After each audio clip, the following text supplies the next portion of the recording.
வாரும் தூய ஆவியே, உம் பிரசன்னத்தை வாஞ்சிக்கிறோம். உம் வல்லமையால் என்னை நிரப்பி இணையாளுகை செய்யும். வாரும் தூய ஆவியே, பரிசுத்த ஆவியே, உம் பிரசன்னத்தை வாஞ்சிக்கிறோம். உம் வல்லமையால் என்னை நிரப்பி இணையாளுகை செய்யும். ஜீவ தண்ணீர் நீரே, தாகம் தீர்க்கும் ஊற்றே, ஆலோசனை கர்த்தரே,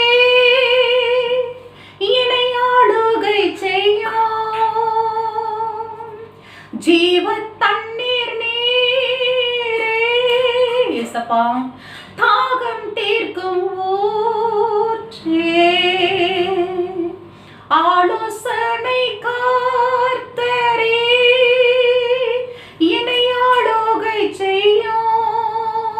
எங்களுக்கு ஆலோசனை கொடுத்து இந்த நாளில் எங்களை நடத்தும் ஆவியானவரே, வாரும் தூய ஆவியே, உம் பிரசன்னத்தை வாஞ்சிக்கிறோம். உம் வல்லமையால் என்னை நிரப்பி இணையாளுகை செய்யும். ஜீவனுள்ள அன்பின் ஆண்டவரே, அருமையான ஆராதனை நாளுக்காக நன்றியோடு துதிக்கிறோம் அப்பா.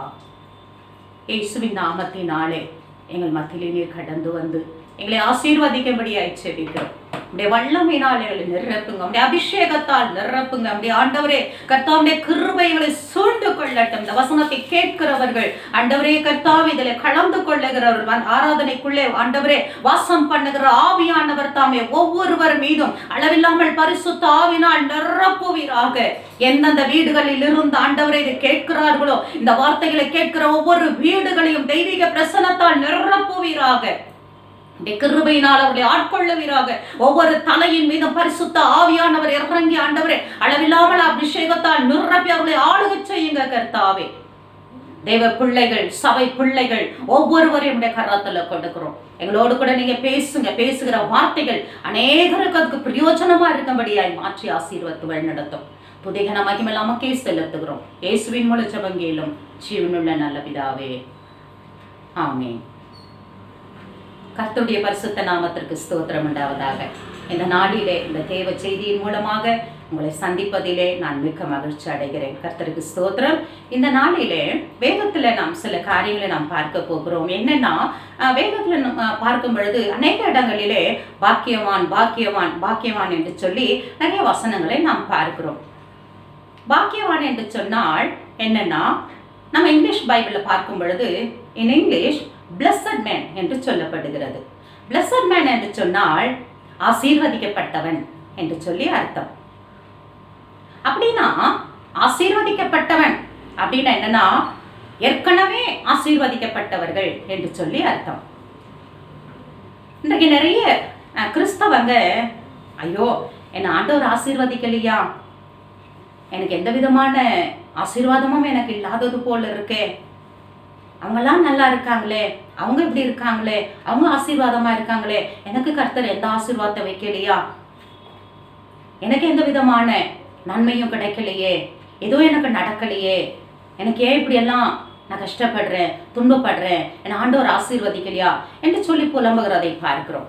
இன்னும் அநேகர் என்னை ஆசீர்வதியும் ஆண்டவரே, எனக்கு அதை தாரும் ஆண்டவரே, எனக்கு இதை தாரும் ஆண்டவரே, ஆண்டவரே என் பிள்ளைகளுக்கு இதை செய்யும் ஆண்டவரே, அது வேணும் இது வேணும் என்று சொல்லி கர்த்தரிடத்துல புலம்புகிறதையும் கெஞ்சுகிறதையும் இப்படி தன்னுடைய ஆசீர்வாதத்துக்காக ஏங்கி ஆண்டவருடைய சமத்துல கதறி அழுகிறதையும் நாம் பார்க்கிறோம். ஆனால் வேதத்தின் வழியாய் பார்க்கும் பொழுது ஒரு கிறிஸ்தவன் எப்பொழுது ஆசீர்வாதிக்கப்படுகிறான் என்று சொன்னால் தாயின் கருவில் இருக்கும் பொழுதே அவன் ஆசீர்வாதத்தை பெற்றுக் கொள்ளுகிறான். பிரியமானவர்களே, நீங்கள் உண்மையான கிறிஸ்தவர்களாக இருப்பீர்கள் என்று சொன்னால் நீங்கள் தாயின் கருவில் இருக்கும் பொழுதே நீங்கள் ஆசீர்வதிக்கப்பட்டாயிற்று. கர்த்தர் அப்பவே உங்களை ஆண்டவர் உன் தாயின் கருவில் இருக்கும் பொழுதே உன்னை ஆசீர்வதித்து விடுகிறார். உனக்கு எந்தெந்த நேரத்தில் என்னெல்லாம் கிடைக்கணும், எப்படியெல்லாம் இருக்கணும், எப்படிப்பட்ட ஆசீர்வாதத்தோடு வாழணும் என்று சொல்லி கர்த்தர் அப்பொழுதே உனக்கு ஆசீர்வாதத்தை கொடுத்துடுறாரு. சங்கீதம் 128 படிச்சு பாருங்க. ஒரு மனுஷன் வாழ துவங்கும் பொழுதே அந்த 128 அந்த சங்கீதத்துல 1 கடைசி வரைக்கும் நீங்க படிச்சீங்கன்னா ஒரு மனுஷனுக்கு என்னெல்லாம் ஆசீர்வாதம் தேவை அதெல்லாம் கர்த்தர் பாருங்க அவனுடைய வாழ்க்கையிலே அவனுடைய தலையின் மீது அந்த ஆசீர்வாதத்தோடு கூட அந்த சங்கீதம் அப்படியாக காணப்படும். அவனுக்கு ஏற்ற வேலை, நல்ல மனைவி, நல்ல பிள்ளைங்க, நல்ல வீடு வாசல், நல்ல ஆஸ்தி, நல்ல சம்பத்து, அப்புறம் நல்ல பேர பிள்ளைங்க, பிள்ளைகளுடைய பிள்ளைங்க, சந்ததி, இப்படி அந்த வசனத்துல அப்படியே சொல்லிட்டே போவோம். கடைசியில பாத்தீங்கன்னா சமாதானத்தோடு நீ இளைப்பாறுதலுக்குள்ள கடந்து போவ. அதாவது ஒரு மனுஷன் பிறந்ததுல இருந்து அவன் கர்த்தருடைய சமூகத்துல போய் சேர்ற வரைக்கும், ஒருவேளை கர்த்தர் வருகிற வரைக்கும் அந்த மனுஷன் இருப்பார் என்று சொன்னால், அந்த பிறந்ததிலிருந்து அந்த கடைசி நாள் வரைக்கும் அவன் மூச்சு இருக்கிற வரைக்கும் கர்த்தர் அவனை எல்லா விதமான நன்மைகளையும் ஆசீர்வாதத்தையும் செழிப்பையும் சம்பத்தையும் அவனுடைய வாழ்க்கையில கொடுத்து அவனை ஆசீர்வாதத்தோடு தான் ஆண்டவர் இந்த உலகத்துக்கு அனுப்புகிறார். Price the Lord. ஆகையினாலே நீங்கள் ஆசீர்வதிக்கப்பட்டவர்கள். ஹல்லேலூயா. சரி, அது எப்படி தெரியுது? எப்படி நம்ம அதை பெற்றுக்கொள்ளுவது என்று சொன்னால், வேதத்தின் வழியாக அந்த ஆசீர்வாதத்தை நாம் பெற்றுக்கொள்ளணும். இந்த வேதத்துல தான் அநேக ஆசீர்வாதங்களை எழுதி கர்த்தர் நம் கையில கொடுத்திருக்கிறார். இந்த வேதத்துல தான் உனக்கும் எனக்கும் வேண்டிய சகல சம்பத்தும் செழிப்பும் ஆஸ்தியும் இதுல எழுதி நம்ம கையில கொடுத்து இதை இதுல இருந்து நீ எடுத்துக்கன்னு சொல்றாரு. இது நமக்கு ஒரு நல்ல ஒரு கர்த்தரால் கொடுக்கப்பட்ட ஒரு பத்திரம். இதை நம்ம சைன் பண்ணி வாங்கிக்கணும், சைன் பண்ணி எடுக்கணும் இதுல இருக்கிறத. அப்ப இதுலதான் ஆண்டவர் சொல்லி இருக்கார், நிறைய ஆசீர்வாதத்தை வைத்து இருக்கிறார். நீ ஆசீர்வாதமாயிருப்ப, சகல ஜனங்களை பார்க்கலும் நீ ஆசீர்வதிக்கப்படுவீங்க, உன்னை வாளா இருக்காம தலையா இருக்க வைப்பேன், உன்னை கீழாக்காம மேலாக்குவேன், அநேக ஜாதிகளுக்கு கடன் கொடுப்பாய், உன்னை பெரியவன் ஆக்குவேன், நீ பழுத்து இருப்ப, பூமியில பரம்பி இருப்ப என்றெல்லாம் நிறைய வார்த்தைகளை கர்த்தர் சொல்லி அதுல எழுதி வைத்திருக்கிறார். அப்படின்னு சொன்னால் இந்த வேத வசனத்தை அதிகமாக நீங்க ஒவ்வொரு நாளும் படிக்கணும். நிறைய வேத வசனத்தை படிக்கணும். படித்து அதில் இருக்கிற ஆசீர்வாதத்தை நீங்க வாய்விட்டு சொல்லி அறிக்கை செய்து விசுவாசத்தோடு நீங்க என்ன பண்ணணும், அறிக்கை செய்து அதை சுதந்திரித்துக் கொள்ளணும். ஆண்டவரே, இந்த வசனம் எப்படியாய் சொல்லுகிறது, இந்த வசனத்தை எனக்கு நான் சுதந்திரமாக நான் பெற்றுக் கொள்ளுகிறேன், இதன்படியே நீர் என்னை ஆசீர்வதிப்பீராக என்று சொல்லி அந்த வசனத்தை இங்க அறிக்கை செய்து கர்த்தரிடத்திலிருந்து அதை பெற்றுக்கொள்ளணும். விசுவாசத்தோடு அறிக்கை செய்யணும், அதை சொல்லணும். இப்படி சொன்னீங்களே அப்படியே நான் ஆசீர்வதிங்கன்னு சொல்லி. அல்லேலூயா. 2 சாமுவேல் 7ஆம் அதிகாரம் 27 நான் பார்க்கும் பொழுது தாவீது சொல்லுகிறார். ஒரு இடத்துல ஆண்டவர் சொல்லுவார் தாவீதுக்கு நான் வீடு கட்டுவேன், வீடு வாசல் உண்டாக்குவேன்னு சொல்லி இருப்பார். அது பாருங்க, அந்த இடத்துல தாவீது சொல்றாரு. 2 சாமுவேல் 7:27 படிச்சு பாத்தீங்கன்னா, ஆண்டவரே நீர் என் செவி கேட்டு இப்படி சொன்னீரே, தாவீதுக்கு நான் வீடு கட்டுவேன்னு சொன்னீங்களே அப்படின்னு சொல்றாரு பாருங்க. அது போலதான் கர்த்தர் எந்த வசனத்துல ஆசீர்வாதத்தை எழுதி உங்களுக்கு கொடுத்திருக்கிறாரோ, எந்த வசனம் உங்களுக்கு ஆசீர்வாதமா உங்களுக்கு வைத்திருக்கிறாரோ அந்த ஆசீர்வாதத்தை நீங்க வேதத்தின் வழியாக படித்து அதை சொல்லி சொல்லி கர்த்தரிடத்துல அதை பெற்றுக்கொள்ளணும். இப்படிதான் கிறிஸ்தவர்கள் ஆசீர்வாதத்தை பெற்றுக் கொள்ளுகிறார். பாருங்க, நேத்து முந்தனத்தை நீங்க ஆசீர்வதிக்கப்பட்டவங்க இல்ல, தாயின் கருவிலேயே ஆண்டவர் இந்த ஆசீர்வாதங்கள் எல்லாம் உங்களோட தலையில வைத்து விடுகிறார். அதை நம்ம சொல்லி பெற்றுக்கொள்ளணும், அவ்வளவுதான்.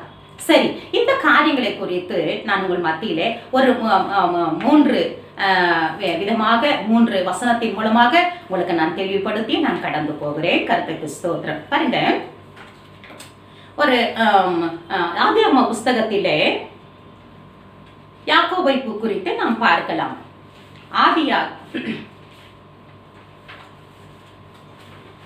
ஆதியாகமம் 25ஆம் அதிகாரம் 23ஆம் வசனத்துல நீங்க பார்த்தீங்கன்னு சொன்னாக்கா, ஆதியாகமம் 25:23 அங்க சொல்லப்படுகிறது, அங்கு யாக்கோபு ஏசா என்கிற 2 குழந்தைகள் ரெபேக்காளுடைய வயிற்றில் இருக்கிறாங்க. 2 குழந்தைங்க அந்த வயிற்றில் இருக்கிறாங்க. அப்போ ஆண்டவர் பாருங்க, அந்த இடத்துல ரெபேக்காளோடு கர்த்தர் பேசுகிறார். ரெபேக்காளோடு கர்த்தர் பேசுகிறார்.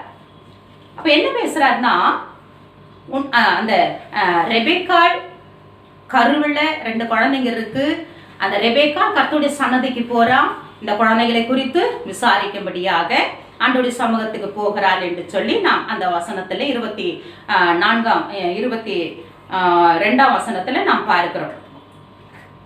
பார்த்தீங்கன்னா அதுக்கப்புறம் பார்த்தீங்கன்னாக்கா 25ஆம் அதிகாரம் 23ல நீங்க பார்த்தீங்கன்னா ஆண்டவர் சொல்றாரு, 2 ஜாதிகள் உன் கர்ப்பத்தில் உண்டாயிருக்கிறது, 2 விதமான ஜனங்கள் உன் வயிற்றிலிருந்து பிரியும். அதிலே ஒரு ஜனம், ஒரு ஜாதி மற்ற ஜனங்களை பார்க்கிலும் பலத்திருப்பார்கள். அவர்கள் பரவி இருப்பாங்க, பெருகி இருப்பாங்க, பலத்திருப்பாங்க. அதே போல மூத்தவன் இளையவனை சேவிப்பான் என்று சொல்லி அந்த வசனத்திலே கர்த்தர் சொல்லுகிறார். தாயின் கருவில் இருக்கும் பொழுதே பாருங்க, ஆண்டவர் ஒரு ஒரு ஒரு குழந்தையை குறித்து பேசுகிறார். யாக்கோபை குறித்து யாக்கோபுங்கிற குழந்தையை குறித்து கர்த்தர் பேசுகிறார். உன் வயிற்றில் இருக்கிற இந்த 2 குழந்தைகளிலே ஒரு குழந்தை யாக்கோபை கர்த்தர் அங்க பார்க்கிறார். யாக்கோபை கருவில பார்க்கும்போது கர்த்தர் சொல்லுகிறார், அவன் பழுத்திருப்பான், பெருகி இருப்பான், அடுத்த ஜனங்களை விட இவன் வித்தியாசம் உள்ளவனாயிருப்பான், மூத்தவன் இளையவனை சேவிப்பான் என்றெல்லாம் சொல்லி கர்த்தர் யாக்கோபை குறித்து பேசுகிறார். அப்படி என்று சொன்னால், ஒரு மனுஷன் தாயின் கருவில் இருக்கும் பொழுதே ஆண்டவர் அவன் எப்படி பார்க்கிறார், அவன் பின்னாடி ஒரு பெரிய ஆசீர்வாதத்தை கர்த்தர் அவனுக்கு வைத்து அவன் ஆசீர்வதிக்கப்பட்ட சந்ததியாய் பார்க்கிறார். யாக்கோபை பார்க்கும் பொழுது பாருங்க, அவன் பின்னாடி ஒரு பெருத்த கூட்டத்தை கர்த்தர் பார்க்கிறார், பெருத்த ஜாதியாக அவனை பார்க்கிறார், பெருத்த ஜனமாக பார்க்கிறார். அவன் பழுத்திருக்கும்படியாய், சுகித்திருக்கும்படியாய், ஆசீர்வதிக்கப்படும்படியான ஒரு கிருபை பெற்ற மகனாக ஆண்டவர் அப்படி அவனை பார்க்கிறார். அந்த குழந்தை அப்படி பார்க்கிறார் பாருங்க, தாயின் கருவில் இருக்கும் பொழுது. பிரியமான தெய்வ ஜனமே, நீ எப்பொழுது தாயின் கருவில் நீ உருவானாயோ அப்பொழுதே கர்த்தர் உன்னை பலத்த ஆசீர்வாதத்தோடு உன்னை பார்க்கிறார். மிக பெரியவனாய் உன்னை கர்த்தர் பார்க்கிறார். பாக்கியவான்களாய் உங்களை பார்க்கிறார், பாக்கியவதிகளாய் உங்களை பார்க்கிறார். அல்லேலூயா. நிறைய பேரை பாருங்க, யோவான் எடுத்துக்கங்க, தாயின் கருவில் இருக்கும் பொழுதே ஆண்டவர் யோவானை குறித்து சொல்லுகிறார், இவன் ஸ்திரீகளில் பிறந்தவர்களில் இவன் பெரியவனா இருப்பான், அநேகரை கிறிஸ்துவுக்குள்ளாக கர்த்தருக்குள்ளாக வழிநடத்துகிறவனா இருப்பான் என்றெல்லாம் சொல்லி யோவானை குறித்து சொல்லப்படுகிறது லூகாஸ் விசேஷத்துல. இயேசு கிறிஸ்துவை பாருங்க, வயிற்றில் இருக்கும் பொழுதே அவர் உலகத்தின் இரட்சகராய் இருப்பார் என்று சொல்லி இயேசுவை குறித்து சொல்லப்படுகிறது. அல்லேலூயா. கர்த்தருக்கு ஸ்தோத்திரம். எரேமியா புத்தகம் 1:5 பாருங்க, தாயின் கருவில் இருக்கும் பொழுதே ஆண்டவர் அவனை பார்த்து சொல்லுகிறார், உன்னை எப்படி இருப்பேன், உன்னை ஜாதிகளுக்கு தீர்க்கதரிசியாய் கட்டளையிடுகிறேன் என்று சொல்லுகிறார். ஒரு தீர்க்கதரிசியாய் கர்த்தர் பார்க்கிறார். அப்படின்னா நீங்க தாயின் வயிற்றில் இருக்கும் பொழுதே உங்களை கர்த்தர் வித்தியாசமாக உன்னை பார்த்து வித்தியாசமான ஆசீர்வாதத்தை உன் தலையின் மீது வைத்து வித்தியாசமான ஒரு கிருபைகளை கர்த்தர் கொடுத்து உங்களை இந்த உலகத்திலே ஆண்டவர் அனுப்பி இருக்கிறார்.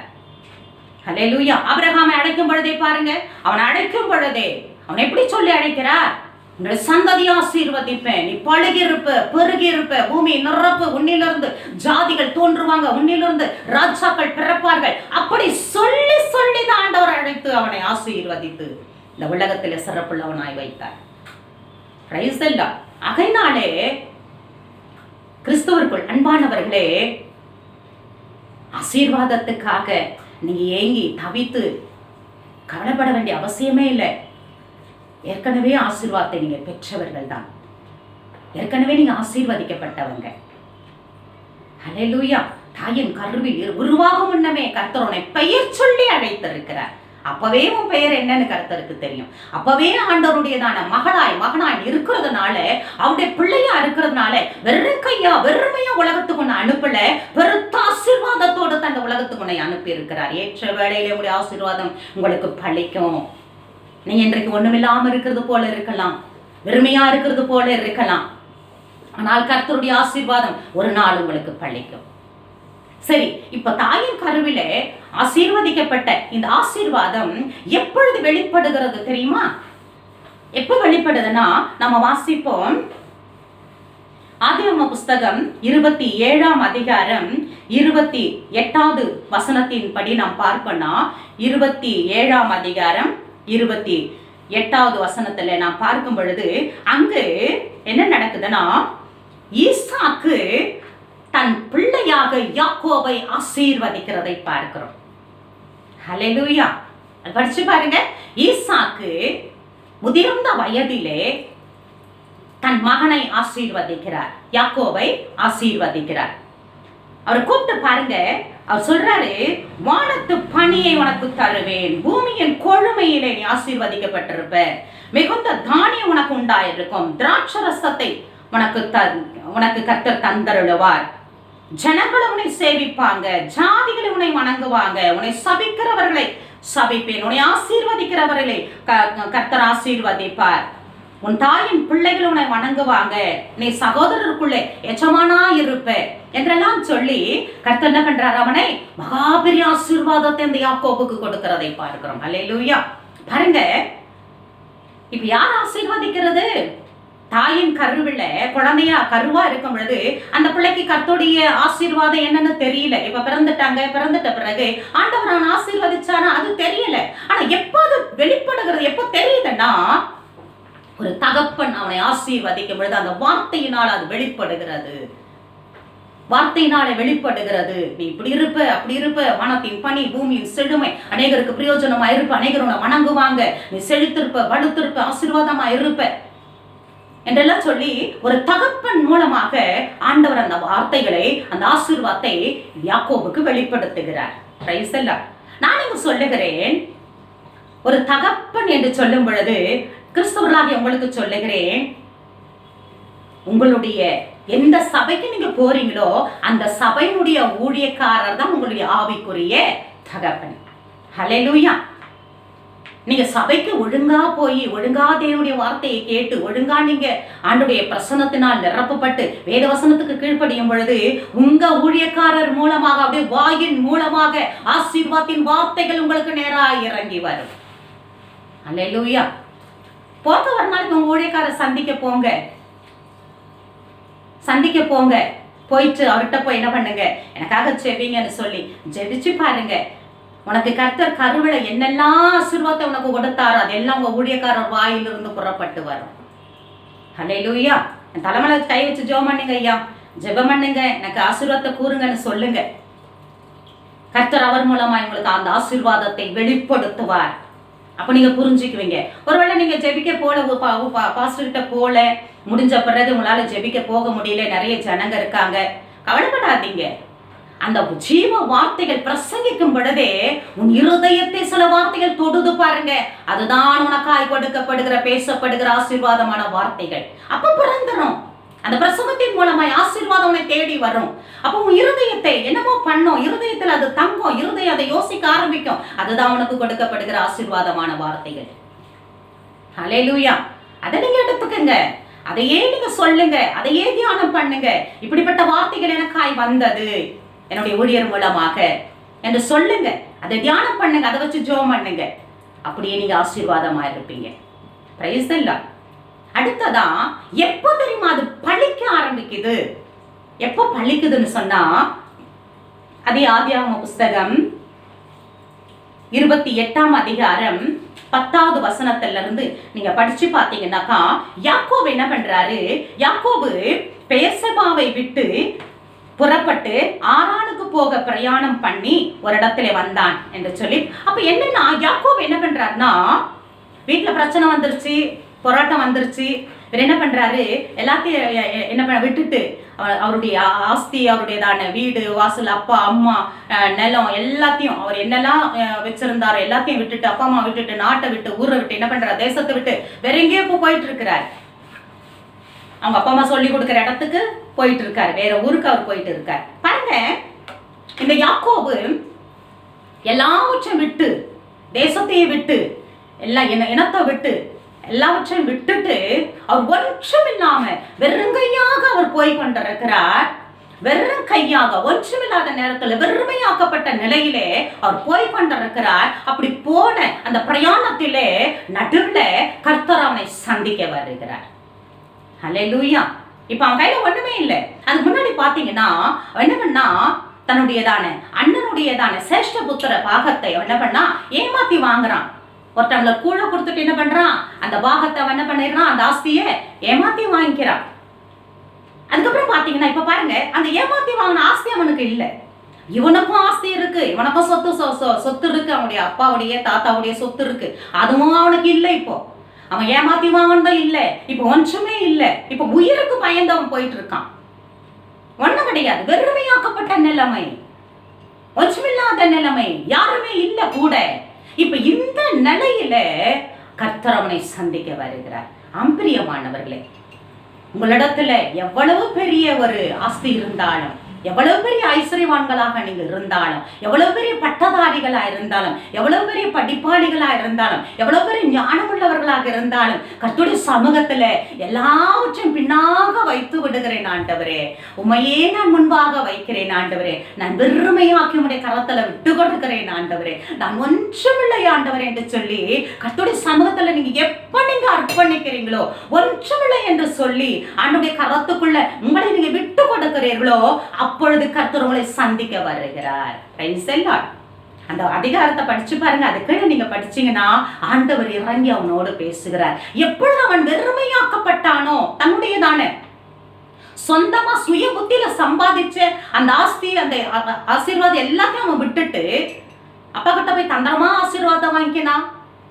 அதை விட்டு அந்த ஆஸ்தியெல்லாம் விட்டு அவன் சம்பாதித்ததெல்லாம் ஏமாத்தி சம்பாதிச்ச எல்லாத்தையுமே அவன் விட்டுட்டு ஒன்றுமில்லாத நிலைமையிலே கர்த்தர் அவனோடு கூட இறங்கி வந்து பேச ஆரம்பிக்கிறார். ஹல்லேலூயா. பேசுறார் ஆண்டவர். பாருங்க, அந்த வசனத்தை படிச்சு பாருங்க. ஆண்டவர் என்ன அவனுக்கு வாக்கு பண்றார் பாருங்க. 13ஆம் வசனத்திலிருந்து பாத்தீங்கன்னா, அதற்கு மேலாக கர்த்தர் நின்று, நான் உன் தகப்பனாகிய ஆபிரகாமின் தேவனும் ஈசாக்கின் தேவனுமாகிய கர்த்தர், நீ படுத்திருக்கிற பூமியை உனக்கும் உன் சந்ததிக்கும் தருவேன். உன் சந்ததி பூமியின் தூளை போல் இருக்கும். நீ மேற்கையும் கிழக்கையும் வடக்கையும் தெற்கையும் பரம்புவாய். உனக்குள்ளும் உன் சந்ததிக்குள்ளும் பூமியின் வம்சங்கள் எல்லாம் ஆசீர்வதிக்கப்படும். நான் உன்னோடு இருந்து உன்னோடு கூட இருந்து நீ போகும் இடத்தில் எல்லாம் உன்னை காத்து இந்த தேசத்துக்கு உன்னை திரும்பி வர பண்ணுவேன். நான் உனக்கு சொன்னதை செய்யும் அளவு உன்னை நான் பண்ண மாட்டேன், கைவிட மாட்டேன். இந்த வசனத்தை லாஸ்ட் வீடியோல கூட நான் பேசியிருக்கேன். இன்னைக்கும் அந்த வசனத்தை கொண்டு சில காரியங்களை கர்த்தர் உங்களோட பேசுகிறார். பாருங்க, இப்படி ஆண்டவர் என்ன பண்றாரு, இறங்கி வந்து அவனோட கூட பேசுறாரு. மகனே, நான் உன்னோட கூட இருந்து உன்னை இப்படியான உன்னை ஆசீர்வத்து உன்னை பலப்படுத்தி உன்னை என்ன பண்ணுவேன், பெரிய ஜாதியாக்கி உலகத்திலே நீ ஆசீர்வாதமான ஒரு மனுஷனாய் விளங்கும்படியாக நான் கூட இருந்து உன்னை தற்காத்துக் கொள்ளுவேன் என்று சொல்லி கர்த்தர் பேசுகிறார். அல்லேலூயா. ஆண்டவர் அவனை ஆசீர்வதிக்க வந்துடுறார். நான் என்ன சொல்றேன்னா, எப்ப நீங்க வெறுமையாக்குகிறீர்களோ, என்னுடைய பட்டம் ஒன்றும் இல்லை, என்னுடைய ஆண்டவரே சுய பலன் ஒன்றும் இல்லை, என்னுடைய சம்பாத்தியம் ஒன்றும் இல்லை, நான் சம்பாதித்த ஒன்றும் இல்லை ஆண்டவரே, என்னுடையது என்று ஒன்றும் இல்லை ஆண்டவரே, எல்லாம் நீங்க நீங்க நீங்க என்று சொல்லி அர்ப்பணிக்கும் பொழுது கர்த்தர் உங்களை சந்திக்க வருகிறார். அல்லேலூயா. அவனிடத்துல ஒன்றுமில்லாத போதுதான் கர்த்தர் அவனை சந்திக்க வந்தார். Price the Lord. அடுத்ததை பாத்தீங்கன்னாக்கா பாருங்க, இந்த ஆண்டவர் இந்த இங்க சொல்லுகிற இந்த ஆசீர்வாதத்தை பாருங்க, எப்படி ஆண்டவர் சொல்லுகிறாரோ இதே ஆசீர்வாதத்தை தான் தன் தாயின் கருவில் இருக்கும் பொழுது ஆண்டவர் அங்க சொல்லி இருப்பார். அவன் பழுத்து இருப்பான், பெருகி இருப்பான், ஒரு பெருத்த ஜாதியாவான். ஜனங்களுக்குள்ளே அவங்க வித்தியாசமா ஆண்டவர் வைக்கும்படியாக எப்படி தாயின் கருவுல சொல்லி இருக்கிறாரோ அது போலதான் ஏறத்தாழ இது இருக்கும் பாருங்க. இதே போலதான் அவங்க அப்பா ஈசாக்கும் கூட இதே போலதான் ஏறத்தாழ அவரும் கூட அப்படிதான் ஆசீர்வதிப்பாரு. நீ படுத்திருப்ப, பெருகி இருப்ப, உடைய சகோதரர்கள்லாம் உன்னை நேசிப்பாங்க, நீ எச்சமானா இருப்ப என்றெல்லாம் சொல்லி ஆண்டவருடைய வார்த்தைகளை சொல்லி தன் தகப்பன அப்படிதான் ஆசீர்வச்சிருப்பார். ஹல்லேலூயா. அப்படின்னா என்னன்னா, தாயின் கருவில ஆண்டவர் அவனை ஆசீர்வச்சது அவனுக்கு ஒருவேளை என்னவா இருக்கலாம், ஒருவேளை அவனுக்கு தெரியாம இருந்திருக்கலாம். ஆனா ஆண்டவர் சொன்னவர் வாக்கு மாறாதபடிக்கு அதை என்ன பண்றாரு, அதை நிறைவேற்றும்படியாக அவனுடைய தகப்பன் மூலமாக அதை என்ன பண்றாரு, அவன் செவிகள் கேட்க அதை அங்கு உச்சரிக்கிறார். தகப்பன் மூலமாக சொல்லப்படுகிறது அந்த வார்த்தைகள். அதே போல அது எப்பொழுது அவனுக்கு பழிக்கிறது என்று சொன்னால், அவன் தன்னை வெறுமையாக்கி ஒண்ணுமே இல்லை என் கையில, நீங்க தான் கதியாண்டவரே, என்று சொல்லி எல்லாவற்றையும் விட்டு அவன் தனிமையா இருக்கும் பொழுது, யாருமே அவனுக்கு துணை இல்லாத பட்சத்திலே தேவனே கதி என்று சொல்லி அவன் வருகிற பட்சத்திலே கர்த்தர் அப்படியாக அவனை ஆசீர்வதிக்கிறதை நாம் பார்க்கிறோம். அல்லேலூயா. சரி, நான்காவதாக இது எப்பொழுது செயல்படுகிறது என்று சொன்னால், அதே அதிகாரத்துல பாருங்க, அதே ஆதியாகமம் 28ஆம் அதிகாரத்துல யாக்கோபு பேசுகிறதை பார்க்கிறோம். முன்பு நான் சொன்னேன், யார் பேசுறது? தேவன் பேசுகிறார், யாக்கோபே உன்னை ஆசீர்வதிப்பேன். இப்ப யார் பேசுறது? யாக்கோபு தேவனிடத்துல பேசுகிறார். யாக்கோபு தேவனிடத்துல சொல்றாரு பாருங்க, அந்த அதிகாரத்தை கீழே படிச்சுன்னு வாங்க. அங்க சொல்லப்படுகிறது, தேவனே நான் போகிற இடத்துல நீர் என்னோடு கூட இருந்து என்னை காத்து என்னை ஆசீர்வதித்து என்னை ஆதரித்து என் கூட இருந்து மறுபடியும் என்னுடைய தேசத்துக்கு பெருத்த ஆசீர்வாதத்தோடு நான் திரும்பி போகும்படியாக கர்த்தர் எனக்கு கிருபை செய்வீர் என்று சொன்னார். எனக்கு உள்ளதில் எல்லாவற்றும் நான் தசமபாகம் கொடுக்கிறேன் ஆண்டவரே. இந்த இடம் உனக்கு ஒரு கோவிலாக நான் கட்டுகிறேன் ஆண்டவரே என்று சொல்லி கர்த்தரிடத்தில் அவன் பேசுகிறான். ஹல்லேலூயா. அருமையான பிள்ளைகளே, யாக்கோபு ஒரு நல்ல மனுஷன் பாருங்க, ஒரு அருமையான மனுஷன் பாருங்க. ஹல்லேலூயா. அவருடைய கேரக்டர் பார்த்தீங்கன்னா ஒரு நல்ல ஒரு பிள்ளை, தாய்க்கும் தகப்பனுக்கும் கீழ்ப்படுகிற ஒரு பிள்ளை. ஹல்லேலூயா. கர்த்தருடைய நாமத்திற்கு ஸ்தோத்திரம். அவன் ஒருவேளை அண்ணனுடைய அந்த ஆஸ்தியை அவன் ஏமாற்றி வாங்கியிருக்கிறான், அது உண்மைதான். அதே போல ஆசீர்வாதத்தையும் கூட ஆட்டுத்தோலை போத்திட்டு போய் அப்பா கிட்ட ஆசீர்வாதத்தை வாங்கிக்கிறான், தந்திரமானு சொல்லி பார்க்கிறோம். இருந்தாலும் கூட அப்படி அவன் தந்திரமா வாங்குறதுக்கு அவங்க அம்மா பிளான் கொடுக்குறாங்க பாருங்க. அம்மா தான் பிளான் பண்றாங்க, நீ போய் இப்படி எல்லாம் செய்ய என்று சொல்லி. ஒரு அந்த அந்த அதிகாரத்தை படிச்சு பாருங்க. அவன் சொல்லுவான், அம்மாமா நான் இப்படியெல்லாம் போயிட்டு அண்ணன் மாதிரி போயிட்டு நான் அப்பா கிட்ட ஆசீர்வாதத்தை வாங்கும் பொழுது ஒருவேளை அவர் கண்டுபிடிச்சிட்டு ஆசீர்வாதத்துக்கு பதிலா சாபத்தை கொடுத்துட்டா என்ன பண்றது அப்படின்னு கேட்பான் பாருங்க. அப்படின்னா அவன் ஒரு நல்ல மனுஷன், மனசாட்சியோடு சொல்றான், அப்பா என்ன சபிச்சுட்டா என்ன பண்றது அப்படின்னு சொல்லி. ஆனா அவன் தந்திரமா போய் வாங்குறதுக்கு அம்மா தான் பிளான் கொடுக்குறா. ஆனா நான் சொல்லுவேன், அதற்கு பின்னாடி கர்த்தருடைய பிளான் அதில் இருந்தது, கர்த்தருடைய திட்டம் அதில் இருந்தது. யாக்கோபு தன் தகப்பன் மூலமாக இந்த ஆசீர்வாதத்தை பெற்றுக்கொள்ள வேண்டும் என்று சொல்லி கர்த்தருடைய திட்டம் அதில் இருந்தது. பிரியமானவர்களே, நீங்கள் பிறப்பதற்கு முன்னதாகவே கர்த்தர் உன்னை கொண்டு ஒரு பிளான் வச்சிருக்கிறார், ஒரு திட்டம் வச்சிருக்கிறார். அந்த திட்டத்தை எந்த வகையிலும் கர்த்தர் நிறைவேற்ற வல்லவராக இருக்கிறார். ஹல்லேலூயா. எந்த வழியிலும் கர்த்தர் அதை நிறைவேற்றுவார். நீங்க ஆசீர்வதிக்கப்பட்ட ஜனங்கள், நீங்கள் விருத்தி அடைகிற ஜனங்கள், நீ பெருகுகிற ஜனங்கள், எதுக்கும் குறைவானவர்கள் அல்ல. எல்லா நன்மையும் எல்லா செழிப்பும் எல்லா விதமான உலகத்தின் எல்லா ஆசீர்வாதத்துக்கும் சம்பத்துக்கும் சொந்தக்காரர்கள் நீங்க. உன்னை கொண்டு கர்த்தர் பலத்த காரியங்களை செய்ய வல்லவரா இருக்கிறார். உன் சந்ததியை ஆசீர்வதிக்க கர்த்தர் வல்லவரா இருக்கிறார். ஹல்லேலூயா. Praise the Lord. யாக்கோபு சொல்றான், ஆண்டவரே எனக்கு உன்னை விட்டா வேற கதி இல்லை ஆண்டவரே, வெறுமையா வந்திருக்க ஆண்டவரே, எனக்கு இந்த இடத்துல நீங்க தரிசனமானீங்க, தரிசனமான தெய்வம் என்னோடு கூட இருப்பீராக. என்னை ஆண்டவரே இந்த இடத்துக்கு கொண்டு வந்தீர், ஆண்டவரே என்னோடு இருந்து என்னை வாழ செய்யுங்க, எனக்கு வழி காட்டுங்க, என்னை பிழக்க வையுங்க ஆண்டவரே. எனக்கு ஆண்டவரே உடைய கிருபையினால, உடைய தயவுனால, உடைய இரக்கத்தினால என்னை ஆண்டவரே இந்த உலகத்தில் ஆண்டவரே சிறப்பானவனாய மாற்றுங்க ஆண்டவரே என்று சொல்லி கர்த்தருடைய சமூகத்தில் அவன் செபிக்கிறதை விண்ணப்பம் பண்ணுகிறதை பார்க்கிறோம். ஹல்லேலூயா. அதே நேரத்தில் அவன் சொல்லுகிறான், எங்களை நீர் ஆசீர்வதிக்கும் பொழுது உமக்கு நான் எல்லாவற்றிலும் தசமபாகத்தை கொடுப்பேன்.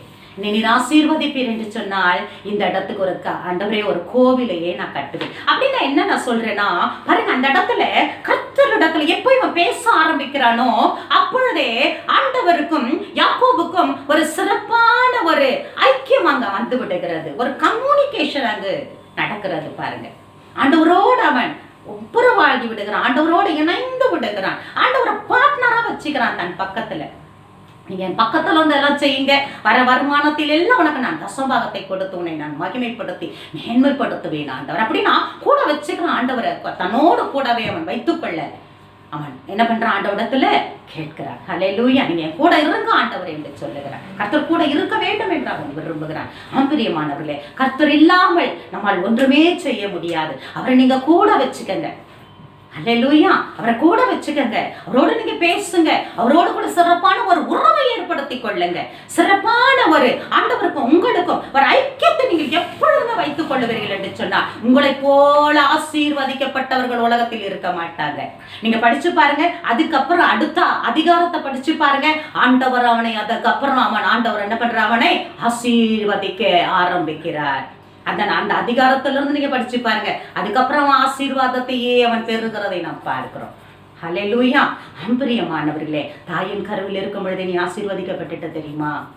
நீ எப்போ நீ சபைக்கு போறியோ, எப்போ நீ கர்த்தருடைய சபைக்கு கொண்டு போய் தசம்பாகத்தை கொடுக்குறியோ, உன் ஊழியரிடம் கொடுத்து உன் ஊழியருடையதான ஆசீர்வாதத்தின் வார்த்தைகள் உன் தலைமையில் எப்பொழுது இறங்குகிறதோ அப்பொழுது கர்த்தர் அதை என்ன பண்ணிடுறாரு, உனக்கு வெளிப்படுத்தி அப்பொழுதே கர்த்தர் என்ன பண்ணுவா, ஆசீர்வாதத்தின் ஊற்றுக்கண்கள் திறக்க ஆரம்பிக்கிறது. அல்லேலூயா. வெறுமையாக்கி அர்ப்பணிக்கும் பொழுது அந்த ஆசீர்வாதங்கள் உனக்கு வந்து உன் தலையின் மீது பழிக்கிறது. Price the Lord. அல்லேலூயா. கர்த்தரிடத்துல நீங்க செபிக்கும் பொழுது ஆண்டவருடைய ஆசீர்வாத வானத்திலிருந்து இறங்கி வந்து அது செயல்பட ஆரம்பிக்கிறது. இந்த 4 காரியங்களை நீங்க மனதில் வைத்துக் கொள்ளுங்கள். அப்படியே கர்த்தருடைய சமூகத்தில் அர்ப்பணித்து ஆண்டவருடைய சமூகத்தில் உங்களை விட்டு கொடுத்து ஆசீர்வாதமாக வாழுங்கள். கர்த்தருக்கு ஸ்தோத்திரம். நான் கடைசியாக ஒன்று சொல்லுகிறேன். கிறிஸ்தவர்களுக்கு தலைவிதி என்று ஒன்றுமே கிடையாது. பாருங்க, தலையெழுத்துன்னு ஒன்றுமே கிடையாது. நான் சொல்லுவேன், சபையில் உள்ள எல்லாருக்கும் சொல்லுவேன், என் தலையெழுத்து இப்படி ஆயிடுச்சு, என் தலைவிதி இந்த மாதிரி இருக்குது, அதனால தான் நான் இப்படி கஷ்டப்படுறேன், ஆண்டவர் இப்படி எழுதி அனுப்பிச்சிட்டாரு, அதனால தான் அப்படி அந்த விதி அப்படி என்ன நடத்துது. இல்லவே இல்லை. கிறிஸ்தவனுக்கு விதி கிடையாது, தலையெழுத்துன்னு ஒன்றுமே கிடையாது. ஒரே ஒரு தலையெழுத்து, ஒரே ஒரு விதி என்ன தெரியுமா? சகல ஜனங்களை பார்க்கலும் நீ ஆசீர்வதிக்கப்பட்டிருப்பாய். உபாகம புஸ்தகத்துல சொல்லப்படுவது போல அதுதான் தலையில் எழுதி வைத்திருக்கிறதான தலையெழுத்து. அதையே சொல்லுங்க, நான் சகல ஜனங்களை பார்க்கிலும் ஆசீர்வதிக்கப்பட்டிருப்பேன், கர்த்தரனை ஆசீர்வதிப்பார் என்று சொல்லுங்க. கர்த்தர் அப்படி உங்களை நடத்துவாராக. நம்ம ஜெபிக்கலாமா? ஜீவனுள்ள அன்பின் ஆண்டவரே, அருமையான வேலைக்காக நன்றியோடு துதிக்கிறோம், ஸ்தோத்தரிக்கிற ராஜா. கேட்ட வசனத்தின்படி என் சபை பிள்ளைகளும் இந்த வசனத்தை கேட்கிற ஒவ்வொருவரும் ஆண்டவரே ஆசீர்வாதத்தினுடையதான ஊற்று கண்களை ஆண்டவர் அவர்கள் கண்டுபிடித்து அதை ஆண்டவர் இயேசுவின் நாமத்தினாலே அதை திறக்கப்படும்படியாக அவள் செபித்து அதை கட்டி ஆசீர்வாதத்தை ஒருவேளை பிசாசு கட்டி வைத்திருந்தார், ஆண்டவர் இயேசுவின் நாமத்தினாலே அவர்கள் கட்டவிழ்த்து ஆண்டவரே பரலோகத்திலே ஆண்டவரே நீர் கொடுக்கிற அந்த ஆசீர்வாதத்தை ஆண்டவர் அவர்கள் கண்டுபிடித்து அந்த ஆசீர்வாதத்தை அவர்கள் சுதந்தரித்துக் கொள்ளும்படியாக இந்த வேளையில் அவர்களை ஆசீர்வதிக்கிறேன் கர்த்தாவே. ஒவ்வொருவரும் ஆண்டவரே தேவ பிள்ளைகளாக இருக்கிற கிறிஸ்தவ பிள்ளைகள் ஒவ்வொருவரும் ஆண்டவரே இந்த வேத வசனத்தின் மூலமாய் ஆசீர்வதிக்கப்படட்டும். வருமானங்கள் பெருகட்டும், இயேசுவின் நாமத்தினால பொருளாதாரங்கள் பெருகட்டும். கையின்கு ஆண்டவரே வருமானத்தையும் ஆசீர்வதித்து பெருக செய்யுங்க, பழுக செய்யுங்க, நன்மையும் குறைவில்லாமல் நடத்துங்க ராஜா. இயேசுவின் நாமத்தினால படுகைகளை மாற்றி போட்டுங்க, இயேசுவின் நாமத்தினால் ஆரோக்கியத்தை தாங்க, வழிநடத்துங்க. இந்த நாளில் ஆண்டவரே ஒருவரையும் எந்த வைரஸும் தொட்டாதபடிக்கு காத்து வழிநடத்துவீராக. சுகைனமா இருக்கிறவர்களை சுகப்படுத்துங்க, பலவீனமா இருக்கிறவர்களை பலப்படுத்துங்க ஆண்டவர் இயேசுவின் நாமத்தினாலே. ஆண்டவரே சகல சௌக்கியத்தையும் சகல ஆசீர்வாதத்தையும் சகல செழிப்பையும் பிள்ளைகள் தலையின் மீது வைப்பீராக. அப்படியே நடத்துங்க. இயேசுவின் மூலம் ஜெபம் கேளும் ஜீவனுள்ள நல்ல பிதாவே, ஆமென்.